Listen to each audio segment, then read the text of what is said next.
Okay, we're here with our nutshell Pram. Excuse me, we're mopping varnish. Uh-oh, Skipper's here.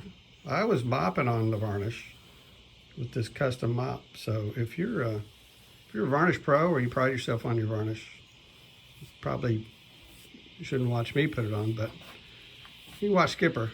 She's got her dad, Captain Jack, taught her how to do it. Putting on, I guess we call it the flood coat, or we could call it the mop coat. The bottom side of these forts that are going in the Pram. And if you want slick and gloss and high shine, then you can just turn this video off now, because that's not what we're going for. I'm going for crusty and with a little bit of grit on the seat, so the skipper doesn't go flying off of it when she's doing 23, 24 knots in the Pram with its 67 square foot sail. 20 grit on the boat. What'd you say? No. So we're using Total Boat Gleam Satin, and to get in between the slats, use this little brush called a Fuller that is basically a chip brush, but it's got double the number of bristles. Got those from Jamestown Distributors. And this other brush I thought was similar, but it's actually a little bit nicer brush, Redtree. Don't want to use that. Don't want to use a nice brush, but we are anyway. And so I might actually get some thinner and try to clean this brush when I'm done, instead of just toss it in the trash can. So we're just flooding on some varnish. You could go in and thin it if you want. It's supposed to get better. It's supposed to soak in better, but we're dipping straight out of the can without straining anything. We're doing it all wrong.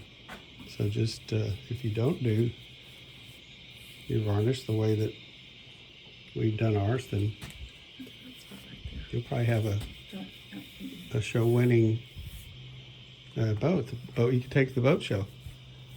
But this boat, I'll race you. and Skipper says she'll race you.